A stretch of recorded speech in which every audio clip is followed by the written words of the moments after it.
Qualidades dos cidadãos do reino. Nós vimos que 9 vezes o Senhor repete bem-aventurado, felizes. Felizes os pobres, os que choram, os mansos, os que têm fome e sede de justiça, os misericordiosos, os limpos de coração, os pacificadores, os perseguidos e quando vos injuriarem. Oportunamente vamos tratar cada uma destas bem-aventuranças. As bem-aventuranças são promessas feitas aos discípulos fiéis do reino dos céus.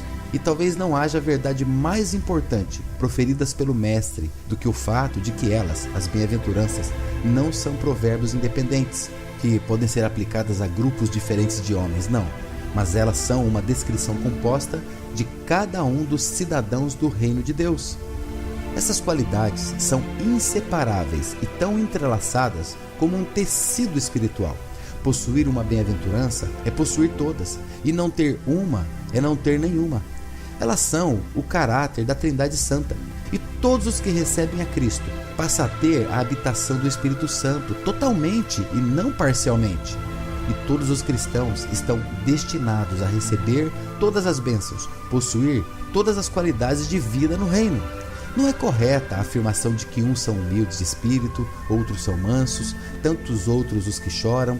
Espera-se, no entanto, que cada cristão cumpra cada um desses requisitos, ainda que em alguns se apresentem mais do que em outros, pois há ainda imperfeições que ainda restam em tantos de nós. Na regeneração, o Senhor inicia naquele que o recebe o que a Bíblia chama de boa obra. E Ele, o Senhor, é fiel para completar essa obra. Ele deseja fazê-la total e completamente. Se há qualquer impedimento para que isto seja de fato e de realidade, este impedimento nunca está do lado dele. Ainda que haja uma personalidade, um temperamento em cada um de nós. Veja, uns são perfeccionistas, alguns individualistas, outros tantos competitivos, alguns impulsivos e por aí vai. O próprio indivíduo, ainda que até certo ponto possa controlar o seu temperamento, não pode determiná-lo por si mesmo. Mas o Senhor sabe de tudo isto e nos conhece muito melhor do que nós mesmos nos conhecemos. No entanto, o grande desejo do Pai é poder ver impresso em nós a personalidade do seu Filho amado. Entende? O Pai deseja ver seu Filho duplicado aqui na terra. Quer vislumbrar nos seus muitos filhos aquele caráter santo. Se lembra do fruto do Espírito?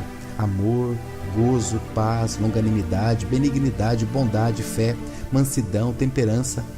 Aparentemente são 9 frutos, mas a Bíblia diz o fruto do Espírito. Certamente, o fruto é Cristo, e Ele é alguém digno de ser imitado. Seus discípulos devem aprender a apegar-se a Ele, não diretamente a cada uma das bem-aventuranças em si mesmas. Não deve haver em nós reserva alguma na dedicação a Ele e ao que Ele nos diz. Mas sim, as bem-aventuranças são virtudes, qualidades espirituais que nos mostram como seremos tão abençoados se fizermos disso o nosso modo de vida. E não só para os que vivem no Senhor, mas como diz em Apocalipse 14:13, para também aqueles que morrem nele.